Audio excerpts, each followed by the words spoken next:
ओम। श्री राम, जय जय राम। आज अपन रामचरितमानस की दृष्टि से जीव के बारे में विचार करें। जब भी मैं कहीं भी रामचरितमानस के लेक्चर्स के कुछ लेता हूँ तो मैं जनरली सबसे पूछता हूँ कि अपन सबको अपना शरीर तो अच्छा लगता ही है। फिर मैं पूछता हूँ कि अपने शरीर में, अपने देह में अपने को क्या अच्छा लगता है। तो तरह तरह के उत्तर आते हैं। किन्हीं को आँख अच्छी लगती है, किन्हीं को भाई बहुत जरूरी अपना हृदय है, कि ब्रेन है, और कि लंग्स हैं, कि ब्रेन। तरह तरह के उत्तर आते रहते हैं कि आपको अपने शरीर में कौन सी चीज़ सबसे ज़्यादा पसंद है। पर एक चीज़ बहुत समझने जैसी इम्पोर्टेंट बात है कि अपने को अपने शरीर में मोस्ट इम्पोर्टेंट जो चीज़ है वो है जीव, क्योंकि अपन जीवित हैं। इसलिए अपने शरीर में जो भी है वो अपने को अच्छा लगता है और दूसरों को भी अच्छा लगता है। अगर हम जीवित नहीं होंगे और एक मुर्दा बन के डेड बॉडी कॉप्स बन जाएंगे तो लोग तो यही पूछेंगे कि भाई कब निकालने वाले उस कचरे को। इसलिए most important thing in our body is our जीव। इसलिए आज का मेरा सब्जेक्ट जो मैंने मन में विचार किया है कि रामचरितमानस की दृष्टि में जीव क्या है, और इसके बारे में मैंने जो पॉइंट्स लिए हैं उनके पहले अपन पॉइंट्स को इन्यूमरेट कर देंगे कि जीव क्या है, जीव का प्राकट्य कैसे होता है, जीव के गुण धर्म क्या है, जीव के प्रकार क्या है, माया क्या है, ईश्वर क्या है, ईश्वर और जीव के बीच में भेद क्या है, और जीव की दशा क्या है, और जीव को मुक्ति पाने के क्या उपाय हैं। इसमें मैंने नियरली 40 रामचरितमानस में से दोहा चौपाइयों का आधार लिया है और उससे अपन ये आगे अब डिस्कस करेंगे। तो पहला पॉइंट जो शुरू होता है, एक बहुत इंटरेस्टिंग पॉइंट है।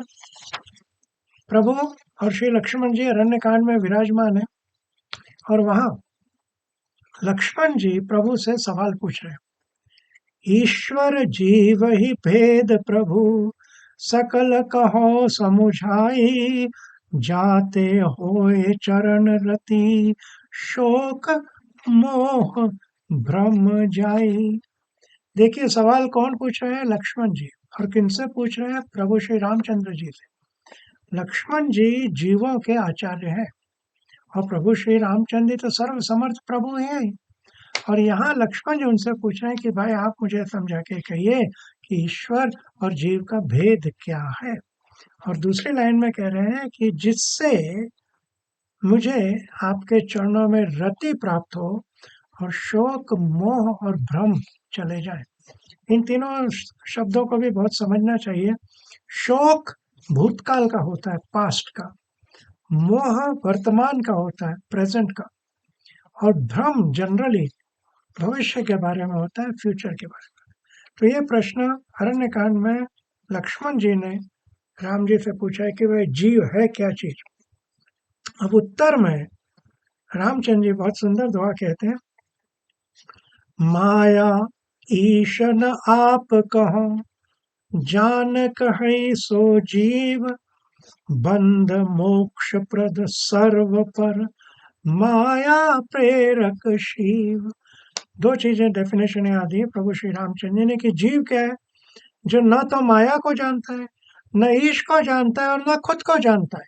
माया ईश न आप को किसी को नहीं जानता, वो है जीव। और शिव क्या है, क्योंकि प्रश्न क्या था, ईश्वर और जीव का भेद।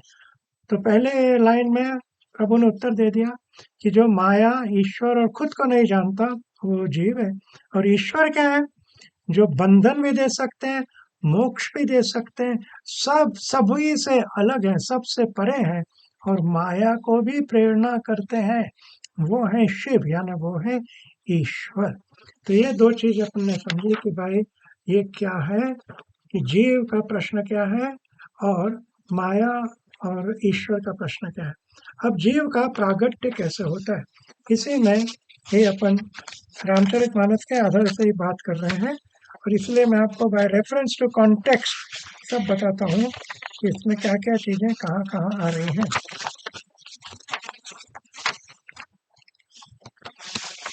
प्रभु कह रहे हैं मम माया संभव संसारा जीव चराचर विविध प्रकारा। प्रभु ने क्लियर कट उत्तर दे दिया है कि ये जो संसार है वो मेरी माया से ही उत्पन्न होता है और इसमें चार पूरे संसार में विविध प्रकार के जीव बसते हैं। तो पहला उत्तर अपने को मिल गया कि जीव प्रभु माया को प्रेरणा करते हैं और माया की प्रेरणा से जीव प्रकट होते हैं। तो ये एक चौपाई से अपने को उत्तर मिला। और दूसरी चौपाई, ईश्वर अंश जीव अविनाशी चेतन अमल सहज सुख राशि। ये कितनी ब्यूटीफुल बात प्रभु कह रहे हैं कि प्रभु स्वयं कह रहे हैं कि ईश्वर का अंश है वो जीव है, और जिस प्रकार से ईश्वर अविनाशी है उसी प्रकार से जीव भी अविनाशी है। और जो ईश्वर के गुण है वो जीव में भी आते हैं। तो ईश्वर के क्या गुण है कि वो अमल है और सहज सुख राशि है, सच्चिदानंद। ईश्वर अंश जीव अविनाशी चेतन अमल सहज सुख राशि। इसमें अपन किस तरह से इसका समझ सकते हैं, जैसे सिंधु और बिंदु, they are qualitatively the same but quantitatively obviously they are very very very different. समुद्र की अपन एक बूंद से तो तुलना कर ही नहीं सकते, पर जो भी समुद्र के कैरेक्टर है वो बूंद के भी तो कैरेक्टर है ही। इसी प्रकार क्योंकि जीव ईश्वर का अंश है, प्रकाश का अंश है, इसलिए जीव तो अखंड ईश्वर तो अखंड रहते हैं। जैसे ओम पूर्णमद पूर्णमिदम पूर्णात् पूर्णमुदच्यते पूर्णस्य पूर्णमादाय पूर्णमेवावशिष्यते। ये बहुत सालों तक मुझे समझता नहीं था कि ये बात क्या है। जब फिर बाद में विचार करने से, पढ़ने से, सदगुरुओं के आश्रय से तब समझा पड़ा कि एक माँ से एक बालक का जन्म होता है तो माँ भी कंप्लीट है, बालक भी कंप्लीट है। पूर्णमदा पूर्णमिदम। एक दीपक से दूसरा दीपक प्रकट होता है तो एक दीपक भी चल रहा है, दूसरा दीपक भी चल रहा है। इसी प्रकार से ईश्वर के से जब जीव प्रकट होते हैं तो ईश्वर को कोई फर्क नहीं पड़ता। ईश्वर अंश जीव अविनाशी चेतन अमल सहज सुख राशि। तो ये अपन ने जीव के प्रागट्य के बारे में बात की, ये जीव कैसे प्रागट्य होता है। अब जीव के गुण क्या है, ये पॉइंट अब अपन थोड़ी नेक्स्ट क्लिप जब बनाएंगे उसमें लेंगे। जय सिया राम। ओम।